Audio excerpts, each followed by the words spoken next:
Hello students, अगर आप class 9th और 10th के स्टूडेंट्स हैं और मैथ्स और साइंस को इनिशियल 0 लेवल से लेकर टॉप लेवल तक समझना चाहते हो तो get associated with me, get associated with my channel. Since the last 30 years, I am helping my students in each and every respect. Once you become my student, I won't let you fall down.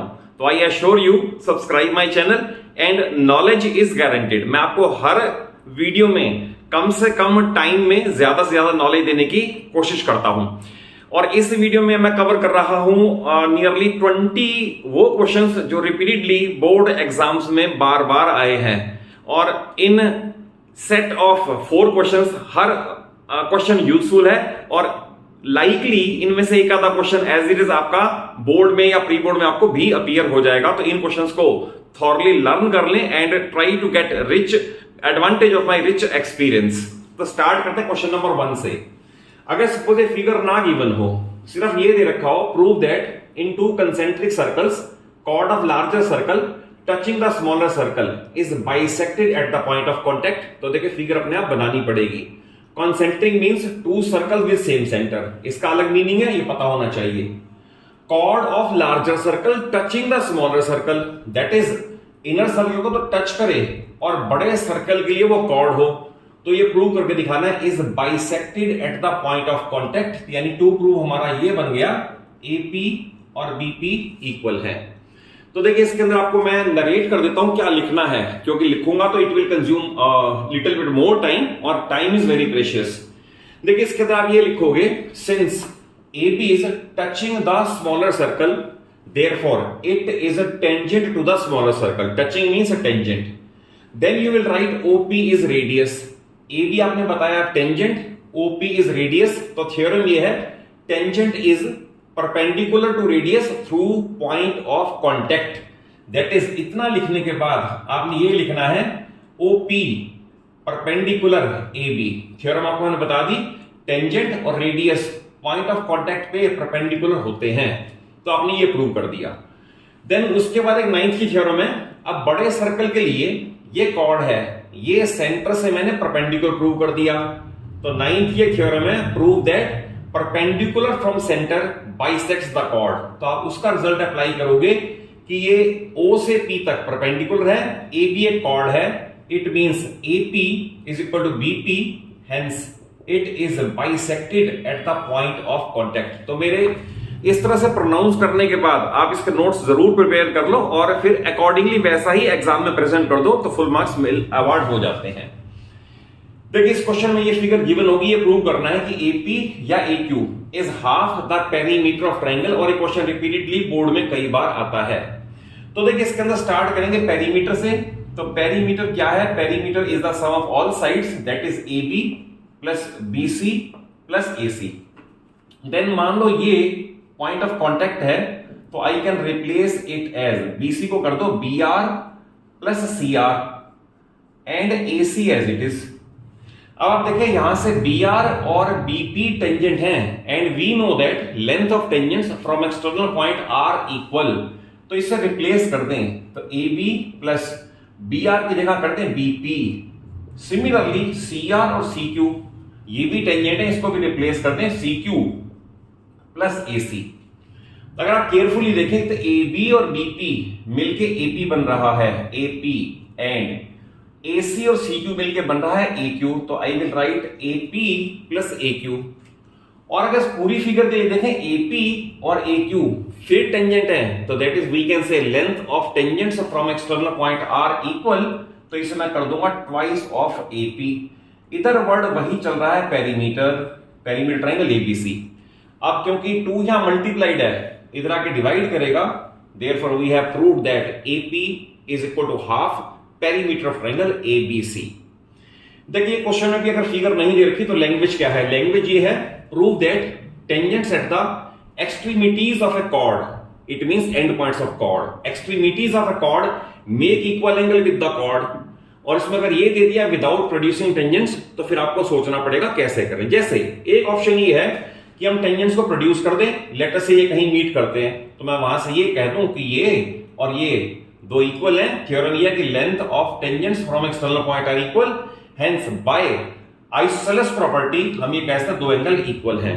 But अगर suppose produce नहीं करना तो उस case में क्या करना है, आपने O को P से और O को Q से ज्वाइन कर देना है। देन वी विल राइट कि AB is tangent, OP is radius, therefore angle OPB आप लिखोगे 90 डिग्री। रीजन वही है, tangent is perpendicular to radius through point of contact. Similarly OQD, तो OQD ये भी बन जाएगा 90 डिग्री, रीजन बीइंग रेडियस और टेंजेंट। देन OP और OQ इक्वल है बीइंग ईच रेडियस, तो उनके सामने के एंगल लेट अस से 1 और 2 ये भी इक्वल हो जाएंगे बाय आइसोसेलेस प्रॉपर्टी। तो दैट इज 90 माइनस 1 और 90 माइनस 2 भी इक्वल होंगे, तो it means OPB minus angle 1 must be equal to OQD minus angle 2। तो आप ध्यान से देखें, 90 में से अगर ये लेस हो जाएगा तो what I have got this angle QPB is equal to, इधर भी आप देखोगे केयरफुली तो ये वाला एंगल आ जाएगा, ये बनेगा PQD। तो इट मींस हमने ये प्रूव कर दिया tangent at extremities of chord make equal angle with the chord. तो दैट इज ये इसके एंड पॉइंट्स यहां पे ड्रॉ किए टेंजेंट, तो ये इक्वल एंगल बने हैं विद द कॉर्ड। देखिए ऐसा क्वेश्चन है एप्लीकेशन बेस, इसके लिए आपको 9th की थ्योरम भी आनी चाहिए और 10th की थ्योरम के रिजल्ट तो आप फ्रीक्वेंटली यूज कर ही गए हो। इस फिगर में आपको ये दे दिया ये 70 डिग्री और एक्स वाई जेड फाइंड करने हैं। तो देखिए सबसे पहले मैं ये यूज करूंगा कि PB और PA इक्वल है, तो उसका रिजल्ट ये है कि length of tangents from external point are equal. तो therefore by isosceles property I will mark it also as 70 degree. Okay, then triangle PAB में अगर मैं एंगल सम प्रॉपर्टी अप्लाई करूं 70 प्लस 70 140 हो गया, तो Z के पास क्या बचेगा, Z के पास बचेगा ओनली 40 डिग्री। तो I will write by angle sum property in triangle PAB, reason being 70 plus 70 total 140 हो गया, ट्रायंगल में होना चाहिए 180, तो Z आ गया 40 डिग्री। देन आपको यह भी पता होना चाहिए कि इस केस में अगर ऐसी फिगर बनती है तो एनसीईआरटी में क्वेश्चन है कि ये एंगल और ये एंगल हमेशा सप्लीमेंट्री होते हैं, तो दैट इज Y और Z हमेशा सप्लीमेंट्री होते हैं। रीजन बीइंग क्वाड्रिलेटरल में होना चाहिए 360, 90 प्लस 90 180 इनके पास हो गया, तो इनका सम रहेगा 180, तो Y प्लस Z 180, तो यहां से Z को पुट करके ट्रांसपोज करोगे तो y आ जाएगा 140, रीजन बीइंग ये 40 तो ये 140, 180 पूरा हो गया। अगर ये y हमारे पास आ गया 140, तो again we can say OA and OB they are each radius, तो इधर x है तो इधर भी x मार्क करोगे। अब आप यूज करोगे x plus 140 is equal to 180 degree, again by angle sum property, और 2x इक्वल टू 40 डिग्री और x is equal to 20 degree. तो इस तरह से हमने सारे एंगल कैलकुलेट कर दिए, नोइंग कि हम 9th की क्या थ्योरम है और 10th की क्या थ्योरम है। नेक्स्ट 4 क्वेश्चन मैंने लिया है एपी के, और ये इनवेरिएबली इनमें से एक आधा क्वेश्चन एज इट इज ही आ जाता है या थोड़ी सी फिगर चेंज हो जाएगी, और चारों ही डिफरेंट वैरायटी के क्वेश्चंस हैं, आप इन्हें कॉन्सेप्चुअली समझ लें। फर्स्ट है if 4 times the fourth term of an AP is equal to 18 times its 18th term, देन फाइंड 22nd टर्म। तो देखिए ऐसे क्वेश्चन में मैक्सिमम में तो आंसर 0 ही आता है, but it is not a general rule, और आपको ये फर्स्ट लाइन जरूर लिखनी है, let A is the first term and D is the common difference, जरूर लिखा करो। कंडीशन है 4 times fourth term is equal to 18 times 18th term. Formula आपको पता है, nth टर्म का है A plus n minus 1 into D, तो इसका मतलब है A4 का मतलब हुआ A plus 3D and A18 का मीनिंग हुआ A plus 17D। Reason A plus n minus 1 इससे कम होता है इंटू D। देन इसका एक्सपेंशन कर दिया, एक्सपेंशन करके इसका आ गया ये 14 0 के अपॉन ले जाके A प्लस 21D is equal to 0, and we know कि 22nd टर्म क्या होती है A प्लस 21D, इसका मतलब 22nd टर्म इज 0, तो इसका आंसर 0 ही आना था और वही आया। ये टाइप बहुत इंपॉर्टेंट है, how many terms of AP should be taken to make the sum 56, और इसमें ये पार्ट इंपॉर्टेंट है, एक्सप्लेन द डबल आंसर। इसमें बहुत सारे स्टूडेंट गलती करते हैं, आप सीख लो कैसे लिखना है इसको। स्टार्टिंग तो आप ये जरूर लिखना बीच में, let n terms make the sum 56। तो फार्मूला आपको याद होना चाहिए, n/2 2a plus n-1 into d. मैंने AP से वैल्यूज पुट कर दिए just to save time. Values put करने के बाद, कैलकुलेशन करने के बाद it will reduce to a quadratic. ये क्वाड्रेटिक बन गई, सिंप्लीफाई करके ये आ गया। अब 28 के 11 तक फैक्टर्स, चाहो तो आप स्प्लिटिंग मिनटम से कर लो और चाहो तो डिस्क्रिमिनेंट से कर लो। दो आंसर आ गए 4 और 7। यानी इस एपी में 4 टर्म्स लें तो भी सम 56, 7 टर्म्स लें तो भी 56। अब इसे एक्सप्लेन करना है क्या है, तो आप ये ध्यान रखना, इसकी जब एक्सप्लेनेशन दोगे आप, तो एक्सप्लेनेशन में आपने क्या देना है, एक्सप्लेन में ये देना है सम ऑफ टर्म्स फ्रॉम इसका नेक्स्ट। मैं यहां लिख देता हूं शॉर्ट में, सम ऑफ टर्म्स कहां से, इसकी नेक्स्ट से, यानी 5th to 7th, यानी 5वीं से 7वीं तक का sum of terms from 5th to 7th is 0, hence the double answer. ये जरूर लिख देना, तभी फुल मार्क्स अवार्ड होंगे। क्योंकि आपने क्या लिख दिया 4th to 7th, तो गलत है। इससे नेक्स्ट यानी 5वें से लेकर 7वें तक का सम 0 है, इसलिए डबल आंसर आ रहा है और दोनों में कंडीशन फुलफिल हो रही है। ये क्वेश्चन देखो बहुत ही इंपॉर्टेंट है।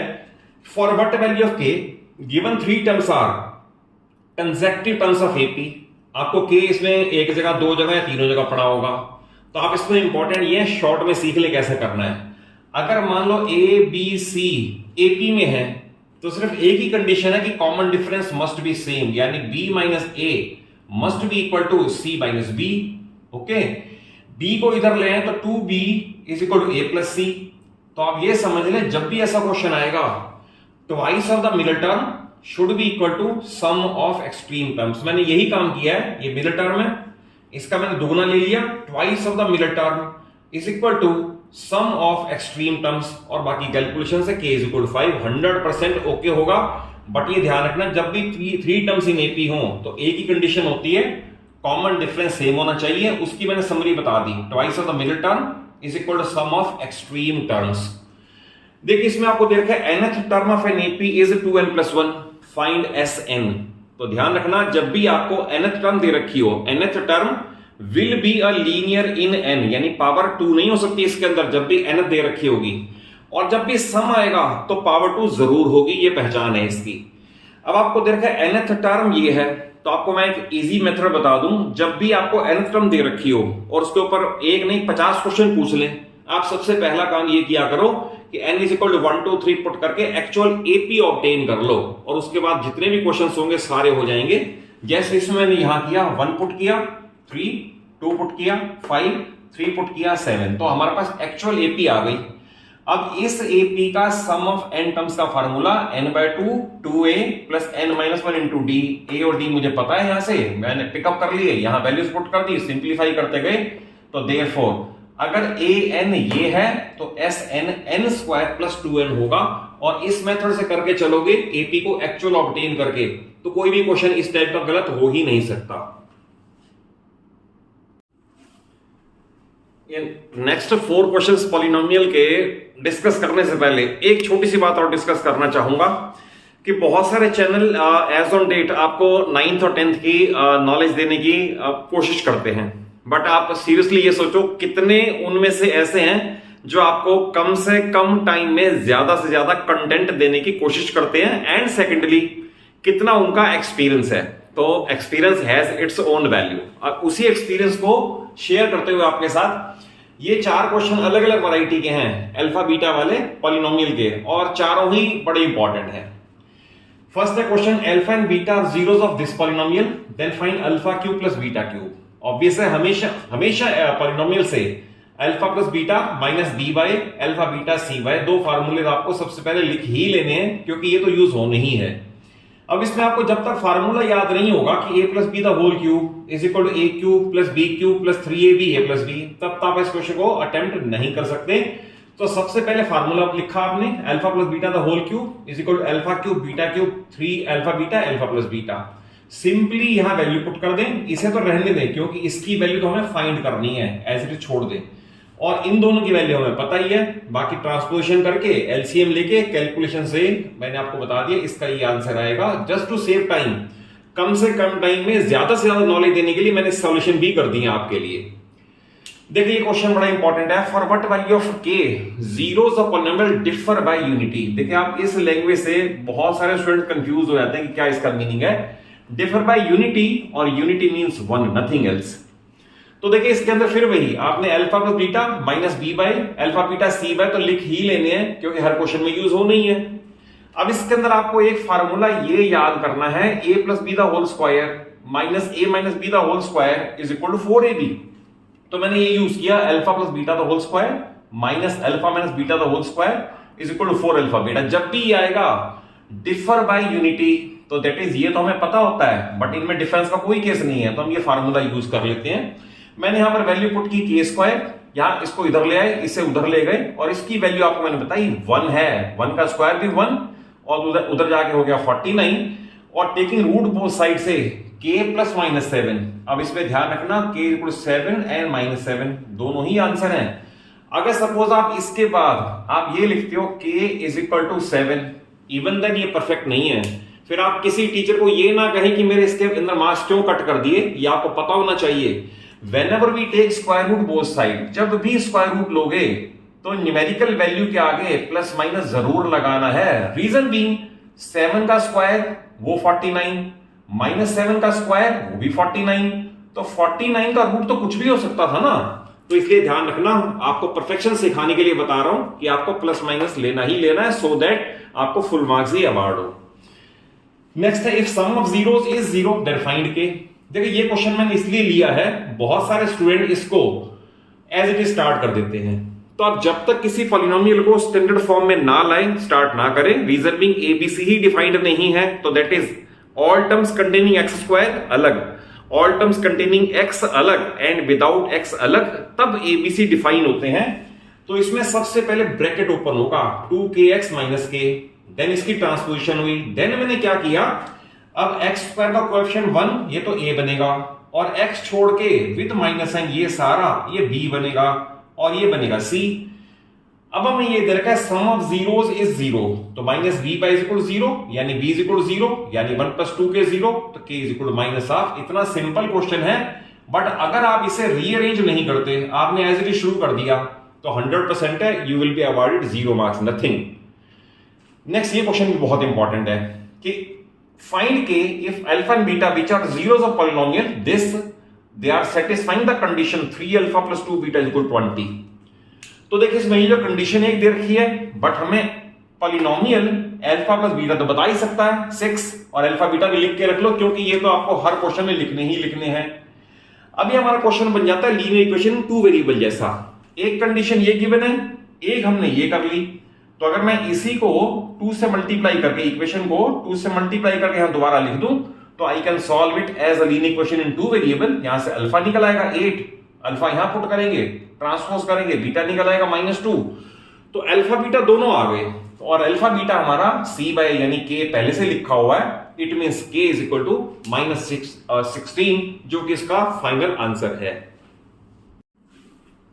ये नेक्स्ट 4 क्वेश्चंस ट्रिग्नोमेट्री के हैं और इसके रिगार्डिंग आपको मैं बता दूं, अगर आपको ट्रिग्नोमेट्री में एनसीईआरटी में कोई भी प्रॉब्लम है तो पूरी एनसीईआरटी उसमें सारे सॉल्व एग्जांपल्स मैंने अपनी वीडियोस में कवर करके पहले ही दे दिए हैं और कुछ वीडियोस में एक्स्ट्रा इंपॉर्टेंट क्वेश्चन पहले से ही कवर्ड हैं, बट जो फ्रीक्वेंटली बोर्ड में आए हैं वो इस वीडियो में भी कवर हो रहे हैं।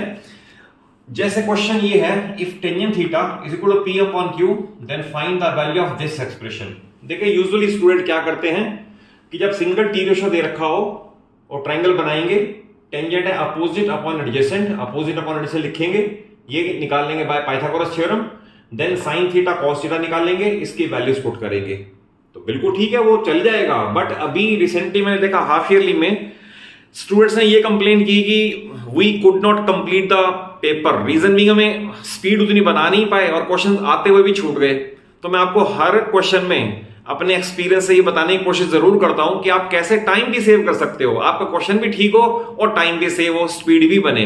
तो नॉलेज प्लस स्पीड दोनों इंपॉर्टेंट है। तो देखिए ऐसे में जब आपको टेंजेंट या कॉट दे रखा हो और एक्सप्रेशन में सिर्फ साइन कॉस हो तो आप क्वेश्चन को 2 लाइन में फिनिश कर सकते हो जैसे मैंने किया।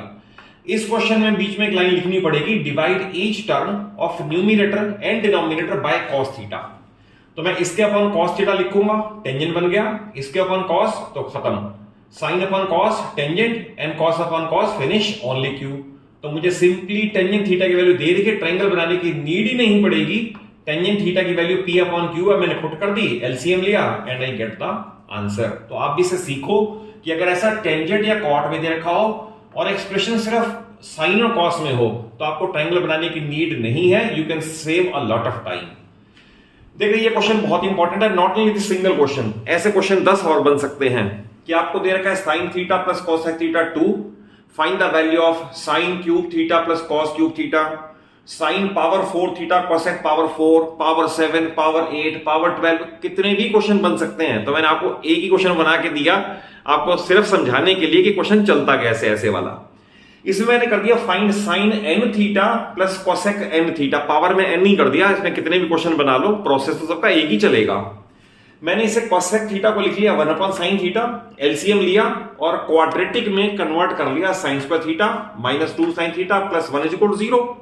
देन इसका एक्सपेंशन, इसकी फार्मूला बन गया ये sine theta minus 1 the whole square is equal to 0, root both side sine theta 1।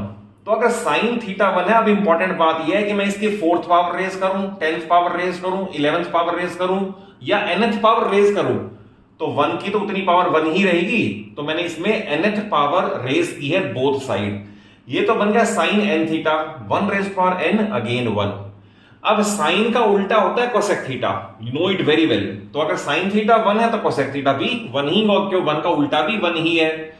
इसकी भी nth पावर रेज की तो कोसेक एन थीटा 1 की फिर nth पावर अगेन 1, दोनों को ऐड कर दिया, sine n theta plus cosec n theta is equal to, and this is a very very important question. Next देखिए इसमें सॉल्व फॉर थीटा, आपको ये दे रखा है इसमें थीटा निकालना है, तो इसका भी आपको गोल्डन रूल बता देता हूं। जब तक पूरा क्वेश्चन सिंगल टी रेशियो में कन्वर्ट नहीं होता आप थीटा सॉल्व नहीं कर सकते। अगर मान लो 2 या 3 टी रेशियो पड़े हैं, आप चाहे एलसीएम लो, चाहे आइडेंटिटी यूज करो या कुछ और ट्रिक अपनाओ, बट पूरा क्वेश्चन सिंगल टी रेशियो में कन्वर्ट होना ही चाहिए। जैसे इसमें सेक स्क्वायर थीटा और मुझे पता है कि sec square theta tangent square से रिलेटेड है बाय आइडेंटिटी, तो मैंने सेक स्क्वायर थीटा लिख दिया 1 प्लस टेंजेंट स्क्वायर और क्रॉस मल्टीप्लाई कर दिया, अल्टीमेटली ये बन गई टेंजेंट में quadratic, √3 tangent square theta minus 4 tangent theta plus √3। इसकी आपको मिलर टर्म स्प्लिट करने का तरीका पता ही है कि आप इसको इससे मल्टीप्लाई करोगे, 3 आएगा, 3 के फैक्टर 4 तक करने हैं, 3 एंड 1 तो माइनस माइनस दोनों लगाओगे।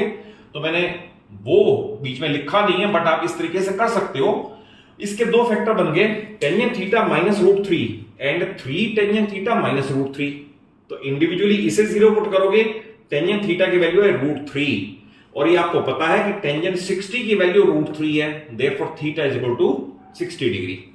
इसे पुट करोगे 0 के इक्वल तो ये आएगा टेंजेंट थीटा 1 अपॉन √3 और आपको पता होना चाहिए कि टेंजेंट 30 की वैल्यू 1/√3 है, therefore theta is equal 30 degree, hence both are answer, कोई रिजेक्ट नहीं होगा कि थीटा इज आइदर 30 डिग्री और 60 डिग्री।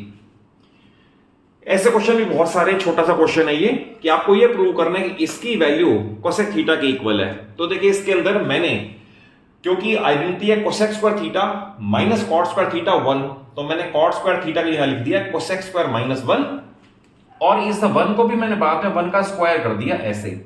रीजन बीइंग अब ये बन गया a square minus b square, a plus b a minus b, 1 plus वाली फिगर सेम है, उसे टच नहीं किया।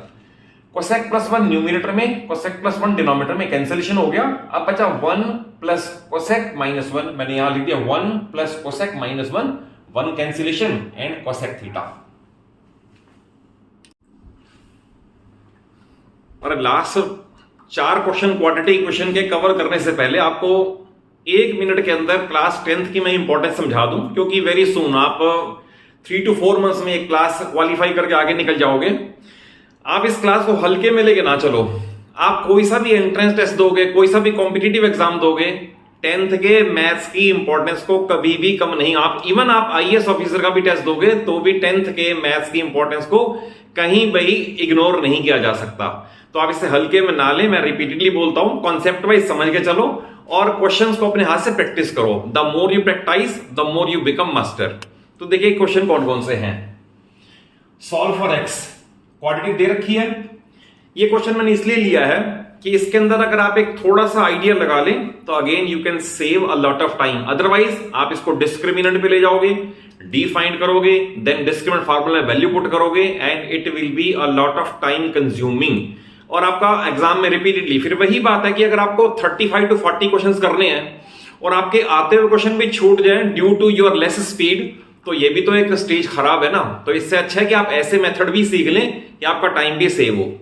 देखिए इस क्वेश्चन का ना डिस्क्रिमिनेंट से तो हो ही जाएगा, बट अगर आप थोड़ा सा केयरफुली देखें 12 और 9 इनके कोएफिशिएंट का रेशियो अगर 3 में कॉमन ले लूं तो ये बनेगा 4:3। इनमें से मैं अगर 2 कॉमन ले लूं तो बन रहा है 4:3। तो जब भी दो टर्म्स के कोएफिशिएंट का रेशियो सेम हो, 100% अप्लाई नहीं होता बट बहुत सारे केस में अप्लाई होता है, जैसे इसमें 4:3 अगर ये अप्लाई होता हो तो आप इस क्वेश्चन को डिस्क्रिमिनेंट तक मत ले जाएं, आप पेयरिंग से सॉल्व कर दें और बहुत टाइम सेव हो जाएगा। Ultimately you will arrive at the same answer. जैसे मैंने इसमें -x से मल्टीप्लाई करके 2 टर्म्स ये बना दी, इनमें से हाईएस्ट पॉसिबल कॉमन ले लिया 3ax, ये बचा। इनमें से हाईएस्ट पॉसिबल ले लिया 2b, तब ये बचा। बट आपको ये जरूर देखना है कि ऐसे वाले केस में ये फैक्टर और ये फैक्टर सेम आ रहे हैं, तो दूसरा फैक्टर आपका ये बन जाता है। रीजन भी एक फैक्टर अगर आप ये दोनों से कॉमन लोगे तो एक इनको मिला के बन जाता है, तो दैट इज ये 2 फैक्टर बन गए। इंडिविजुअली इसे 0 पुट करोगे तो -2b/3a, इसे 0 पुट करोगे 3a/4b and it is the final answer. अब देखिए ये क्वेश्चन की टाइप बड़ी इंपॉर्टेंट है, बहुत सारे क्वेश्चन है इस पे बेस्ड। आपको मैं इसके अंदर मेथड समझा देता हूं।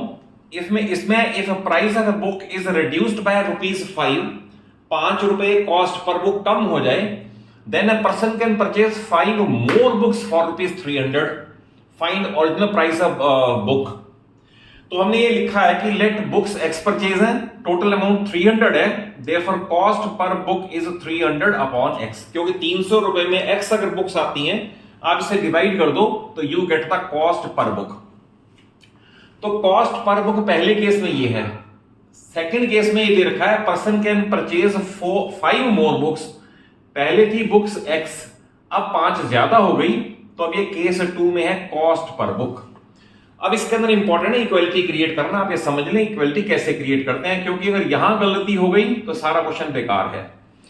तो देखिए इसके अंदर कॉस्ट पर बुक में 5 रुपए का डिफरेंस है, 5 रुपीज का डिफरेंस है। अब बच्चों को यही समझ नहीं आता कि 5 इधर ऐड करूं, इधर करूं, सब्ट्रैक्ट करूं, क्या करूं। आप समझ ले इसके अंदर मैक्सिमम केस के अंदर न्यूमरेटर सेम होता है, जिसका डिनोमिनेटर बड़ा होगा ना, ये x है, x+5 है, न्यूमरेटर सेम, तो जिसका डिनोमिनेटर बड़ा वो फ्रैक्शन छोटा है, तो छोटे फ्रैक्शन में ही ऐड कर दो तो इक्वालिटी क्रिएट हो जाती है, इसलिए मैंने ऐसा लिखा इसको। इसके बाद इसकी ट्रांसपोजिशन होगी, ये कॉमन आएगा, एलसीएम लिया जाएगा, क्वाड्रेटिक में कन्वर्ट होगी, x के लिए आप सॉल्व कर लोगे, x आ गया 15। बट x15 आंसर इसलिए नहीं है क्योंकि नंबर ऑफ बुक्स 15 है, तो कॉस्ट पर बुक है 300/x, तो यहां पुट करके कॉस्ट पर बुक ₹20 आएगी। इसके अंदर सबसे इंपॉर्टेंट है क्रिएशन ऑफ इक्वालिटी, ये जरूर समझ लेना, अदरवाइज मार्क्स 0 होते हैं। नेक्स्ट देखें, hypotenuse of a right triangle is 20 centimetre, if difference in other 2 sides is 4 centimetre, then what is area of triangle. तो देखिए मैंने फिगर बना दी है, हाइपोटेन्यूज 20 गिवन है, इन दोनों में 4 का डिफरेंस है। आप इसे x मानोगे, या तो x -4 होगा या x+4 होगा, रिमेंबर आंसर नहीं बदलेगा, 4 का डिफरेंस है। तो मैंने एज्यूम कर लिया ये x सेंटीमीटर है, तो ये से 4 मोर मैंने मान लिया, 4 लेस भी मान सकते थे। अगेन ये राइट ट्रायंगल है, तो we can apply Pythagoras theorem, दोनों का बेस का और एल्टीट्यूड का स्क्वायर का sum is equal to hypotenuse का स्क्वायर। इसे आप एक्सपेंड करोगे, क्वाड्रेटिक बनाओगे, सॉल्व करके x आएगा 12 सेंटीमीटर। ऑब्वियस अगर x 12 आएगा तो ये एल्टीट्यूड 16 आ जाएगी। फिर पूछा है what is the area of triangle, तो राइट ट्रायंगल में हमेशा क्या लगता है, area is equal to half into base into altitude, और इसे सिंप्लीफाई करके 96 सेंटीमीटर स्क्वायर ये आ गया। ये एक बड़ी अलग वैरायटी का क्वेश्चन है, इसके लिए जब तक आपको एसपीसीपी का फार्मूला नहीं पता होता तो आप क्वेश्चन नहीं कर सकते। तो क्वेश्चन ये है, a dealer sells an article for ₹75, selling price दे रखा है, and gains as much percent as the CP. अगर सीपी मान लो x रुपीज है तो x परसेंटेज ही गेन है। क्वेश्चन है फाइंड सीपी, तो देखिए इसके अंदर मैंने लिखा let CP is equal ₹x, therefore gain x%। SPM में दे रखा है अब सबसे इंपॉर्टेंट है इसका फार्मूला। अगर आपको फार्मूला नहीं याद तो फिर आपको कितने भी पेज भर लो, कुछ मार्क्स अवार्ड नहीं होता। SP is equal to CP into 100 plus profit percent. ध्यान रखना, अगर लॉस होता है तो माइनस लॉस परसेंट आता है, और प्रॉफिट होता है तो परसेंटेज ऐड हो जाती है अपॉन 100। तो मैंने सिंपली पुट कर दिया 75 SP का x CP की जगह, और x यहां पर क्रॉस मल्टीप्लाई करके क्वाड्रेटिक बना के सॉल्व कर दिया। और ऐसे क्वेश्चन को आप वेरीफाई भी कर सकते हो। जैसे मैंने कहा CP 50 रुपीज है, तो 50 का मैं अगर 50% निकालूं तो 25 आ गया। तो ultimately I arrive at the selling price also, क्योंकि 50 का ही 50% प्रॉफिट है, तो 50 का 50% हो गया 25 रुपए, 25 दैट इज 75 सेलिंग प्राइस आ गया। तो हमारे आंसर की वेरिफिकेशन भी हो गई। तो my dear students, I hope आप वीडियोस को केयरफुली वॉच कर रहे होगे, नोट्स बना रहे होगे, and you must be understanding it very well. और अगर कॉन्सेप्चुअली क्वेश्चन अच्छे से समझ आ रहे हैं, वीडियो अच्छी लग रही है, तो जरूर एक अच्छा सा लाइक दो। अपने सभी फ्रेंड्स को, सभी क्लासमेट्स को जरूर शेयर कर लो, क्योंकि चैनल सलूजा क्लासेस पे मैं आपको अपने एक्सपीरियंस से कम टाइम में ज्यादा से ज्यादा नॉलेज बेस्ड वीडियोस देने की कोशिश कर रहा हूं। और मेरे चैनल का मोटिव भी एक है कि हर बच्चे को क्वालिटी एजुकेशन और डेप्थ तक समझ आ जाए, दैट इज किसी भी कॉन्सेप्ट की गहराई समझ आ जाए, सो दैट आगे जब किसी बड़े एग्जाम में आप अपीयर होने जाएं तो आपको नॉलेज हो, रटा हुआ ना हो। क्रैमिंग से नहीं चल सकता, क्रैमिंग 2-4 महीने 6 महीने तो चल जाएगी, बट नॉलेज चलेगी हमेशा के लिए। तो thank you for viewing the video, और चैनल को जरूर सब्सक्राइब कर लें।